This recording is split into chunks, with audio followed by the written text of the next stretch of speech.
Matamamada Manipurgi Chief Minister Oibiramba Lilongdagi Hannagi Chief Minister Mohammed Alimuddin Maramda Khananainaba Memorial Lecture Mangasi Lilongda pangthokre. The Mohammed Alimuddin Memorial Foundation Lilongna sinduna Lilong Haoreibi Turel Ahanbida leiba Hannagi Chief Minister Alimuddin yumda pangthokpa thouram aduda Hannagi Minister Okram Joy Foundation asigi Chief Advisor Abul Hashim UNLF ki Hannagi Chairman RK.Meghen Retired IAS Rk Nimai mathang sitna athoiba mithung thouram mapu amasung akhannaba mithung oina saruk yakhi. Ngasigi Memorial Lecture aduda Manipur University Manipuri Department gi Assistant Professor Nauram Sanatomba Danamanjuri University gi Associate Professor Dr. Syed Ahmed na Research Person oina wangangki. Athoiba mithunglen gi warolda Hannagi Minister Okram Joy na hai laikhidraba Hannagi Chief Minister Alimuddin gi tenkraba matam aduna tauramba thabak thouram sing aikoina singthabagi loiba nairoi mahaki mathauna maringjel aduna ngasi Manipur asi chaukhatpa khongthang amada chatpa ngambani haibada haimanba thokloi. Hauziki matamgi rajniti gi mawng mataw asiga Alimuddin gi rajniti gi mawng matawga yamna khetnaba lei. Hauzik matamgi rajniti asidi machanami hatlurabasu kannaba hotnai. Mari matagi ngaklo masagi chaukhatnaba tawi. Adubu Alimuddin di machana unagi haina fawba queue lephanki. Hauziki matamgi rajniti asida rule of law leitre. Matamamada Manipur semnabagi mang amaga loinana tungi Manipur amagi manglanda tumba chaba khangdana rajniti gi platform da ganatantra gi chanarolda Bharat Barsha gi mathakta Manipur na izat leina sason tawbani Manipur gi matik mangan khangangani haina chongthokiba Alimuddin gi Memorial Lecture amada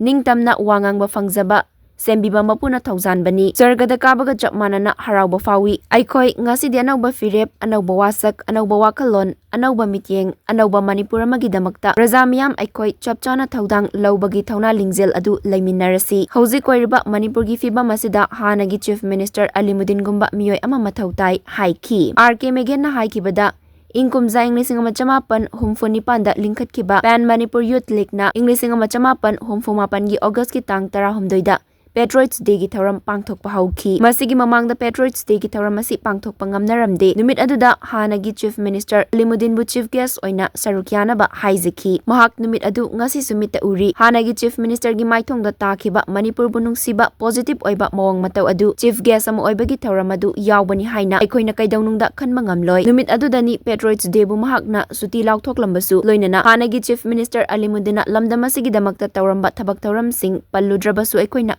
Rabani Manipur gi maitai pangal singna Manipur gi damakta kari thaudang lawi haiba asi aikoi khudingmakna khangnaribani hauji koiriba Manipur gi fiba masida Alimuddin gumba masagi khandaba community ki khandaba thamoi sengba Manipur gi damakta kathokpa thauna faba aringje leiba miyoi sing thorakpa aduga naga gi su yangmaso saiza gumba sing thorakpa mathautai haiki pirep anu wasak anu wakalol anu mieng amasung anu panungaloinana anu bong taba Manipur amasembada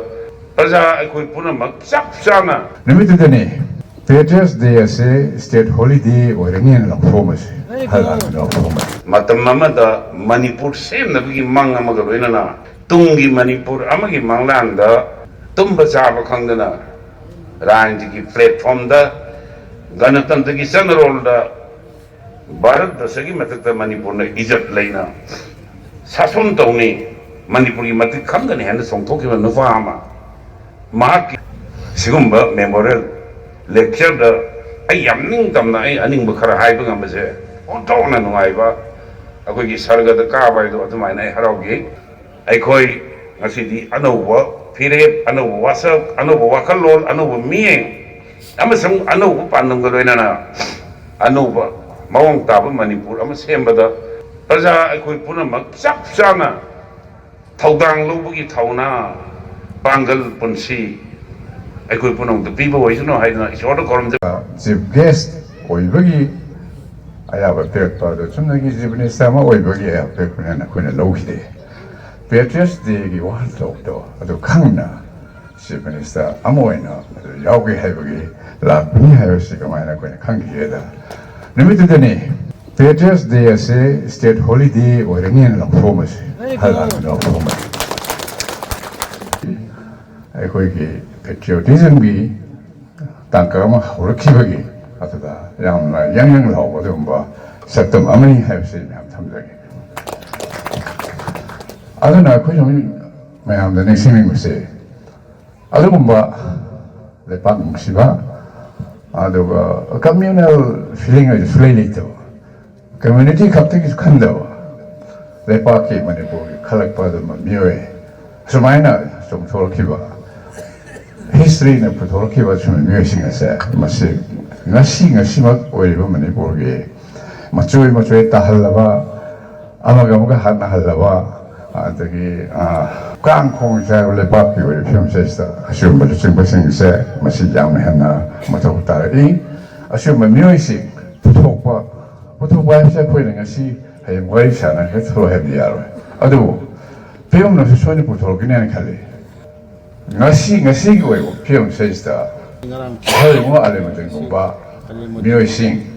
ꯑꯩꯈꯣꯏ ꯃꯩꯇꯩ ꯄꯥꯡꯒꯜꯁꯤꯡꯒꯤ ꯃꯔꯛꯇ ꯊꯣꯛꯄ ꯃꯊꯧ ꯇꯥꯏ ꯍꯥꯏꯕꯁꯤ ꯊꯝꯃꯤ